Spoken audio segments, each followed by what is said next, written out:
program coming out live to you today. What we're going to talk about is why the market does not think like you. So what I'm gonna do is I'm gonna give you some insight to a question that was asked to me from a member of my Discord group. And they kind of asked me based on, Jerome Powell speaking over the course of this week, last week, earlier this week. He even spoke today, I believe. How do we think that the market is going to perceive his comments? And then what do we think is going to happen in the market? And this is really, really important because as an options trader or a trader in general, you want to kind of understand that the market may not necessarily see things the way you see it. So one of the ways in which you can be a really, really successful trader, and so if you want to try to figure out how to make more money, what's going on, y'all? If you want to make more money as a trader, you need to listen to this, and I'm going to try to give you some insight on how to start thinking the way you believe the market is going to perceive it. And so let me give you an example of what I was talking about. So during COVID, what essentially was about this same time last year, the market started to sell off really, really well. What's going on? What's going on, Katrina? And so because the market started to sell off, I was able to make a lot of money on put contracts, especially on the cruise lines. So, kind of like the entertainment space. And then after that was over and the cruise lines probably hit around, I want to say $8 or $9. I think Carnival, I started writing puts on that. I started trading puts on that around $35, $40. And, me and some of the people I was with, we walked that down to maybe $8 or $9. Then what happened was I knew that the hotels were getting ready to go into earnings. And I knew that the occupancy was down. I live in a city where there's a lot of hotels and I could drive by hotels and see that there was nobody in there. So then what I felt was that, well, because hotels earnings are going to be so bad because of occupancy, and because I know that because of the situation with COVID, that's not going to improve anytime soon. What I understood is that, or what I felt was that will cause a sell-off of these hotels. And so what I did was I got a lot of puts on hotels. And I want to say, I think it was Marriott when it was around 50 something dollars, maybe $60. I had puts on that to go under 50 and to continue to sell off. So it sold off from like around 100 down to 50.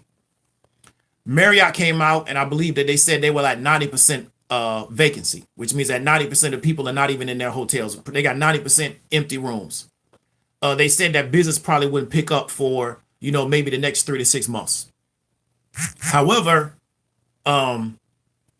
the share price started to go up.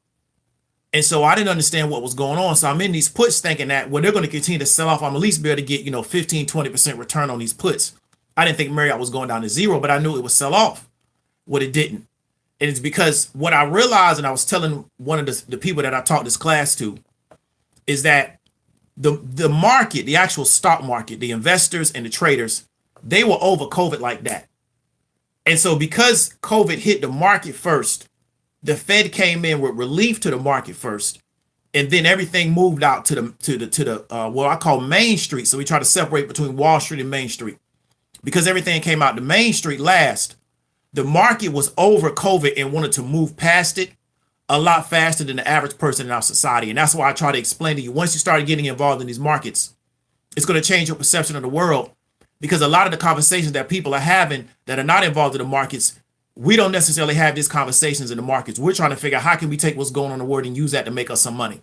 We don't really talk about stuff just for conversation's sake. Now, I do talk about current events and pop culture a little bit, but I try to look at everything and try to figure out how can I use it to make me some kind of money, because I'm focused on making money. So what I realized is that the market wanted to move past COVID as fast as possible. So they didn't care that the hotel's at 90% vacancy. They already wanted to get in as they believed the hotels will open back up, even if that meant that they had to sit their money in the hotels for the next 6 months. And so as a trader, you don't want to just ask yourself, how do you think you perceive something?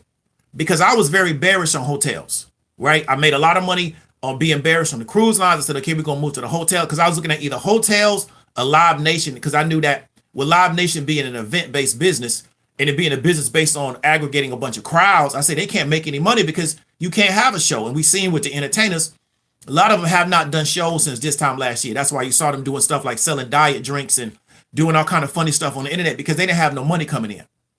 So I figured this would be the next space to move into. But what I had to take into account was that the market was over COVID a lot faster than the media wanted us to be over COVID. So what the media was doing is they were trying to use COVID as a political football. And what they wanted to do was keep COVID going so they could try to make political plays, where the investors and the traders, they wanted to move past COVID as fast as possible and get right back to making money. So when you're looking at how people are going to respond to Jerome Powell, I may do another video on this Treasury rate. We got to start asking ourselves, when will the market get desensitized to the increase in the Treasury rate? So right now, I think I last heard on Yahoo was around 1.6, right? NASDAQ and I believe the S&P may be down, the Dow may be green. But we're seeing the overall index is down, but we're not seeing a lot of times necessarily individual tickers selling off really hard, as maybe as hard as we thought they would. And so we're going to reach a point to where maybe, right, the market becomes desensitized to the increase in the Treasury rate. So if we're thinking historically, Treasury rate goes up, the market sells off, then that means that we can get put contracts and just, wait for the market to sell off. Our put contracts increase, we sell them. We may reach a point to where if the Treasury rate continues to go up, the market has become so desensitized to it, the market doesn't run red anymore. Because like I said before, is that they just don't care. They're always trying to figure out how can we figure out how to make some more money. And so you reach a point to where they don't respond to something the way you may anticipate them responding to it. And so you want to always factor that in, not just how you analyze the situation. How do you think the broader market is going to take this, right? Based on what you think their goals are. And at the end of the day, pretty much everybody that's in the market is in the market to make money. So they may put a pause on trading for a little bit. They may put a pause on investing for a little bit, but eventually they're going to want to go back into the market and try to figure out how can I figure out how to make this market make me some money, even if things are not looking really good right now. Okay. So I'm not a pro person where the market's going to crash, the market's going to crash, the market's going to crash. I don't use that kind of language. I think we may get a correction. We may get a slight sell-off as a result of the correction, and then we're going to go right back to making money. So when we look at the S&P 500 or the NASDAQ over the course of the year, we're going to see some of these red weeks. But if we look at it over the course of the year, it's going to still be going up on a very, very gradual slope. So when you're looking at your trades, earnings trades, what we call binary events, where there's an event fixed and that we know is going to happen. One of the most powerful things you can do is start asking yourself, how do I think other people are going to react to this? Not necessarily how you're going to react to it, because your reaction to it may be totally different than how the market reacts to it. And one of the things, if you really watch, like I said, I always go back to the Game of Thrones. There was a character in the Game of Thrones. What got him killed was he believed that other people was going to do what he was going to do. So he made political plays in the game based on the fact that he thought other people would handle things the way he would handle it. Well, him thinking that got his head cut off, because those other people, their mind was totally different than what he was thinking, but he projected his thoughts into those people, and that's not how they was thinking. So a lot of times we can get trouble in the market where we think something is totally rational, and in reality, the market is irrational. They're going to have an irrational response to it as opposed to a rational, but we've trained ourselves to be very rational about how we look at the markets, but that's not how the masses of people are going to look at things. So I wanted to reach out to you about that particular video. The market may not necessarily think like you. Start sometimes asking yourself, how do I think people in this particular market are going to respond to it? And it doesn't have to always be this over the top explanation. A lot of people got big YouTube channels and all they talk about all the time is that inflation, the market's going to fall, yada, yada, yada. And that is somewhat true. But even if there is inflation, you know what's going to happen? They're still going to trade, right? People are still going to invest. They're just going to find another place to put their money. Inflation rate can go to 30%. It doesn't matter. They're still going to invest, and they're still going to find another place to put their money. So every Tuesday they cancel orders on fewer deliveries. See, but Katrina, you were having a really good intimate understanding of BA, because I remember like last week BA was running, and then so now it's sold off. And so we just got to figure out, how does the market going to respond? Because I remember when Boeing was pushing towards 300 before COVID, and then it sold off really, really hard. It almost got to under $100, and now it's still trying to work its way back up.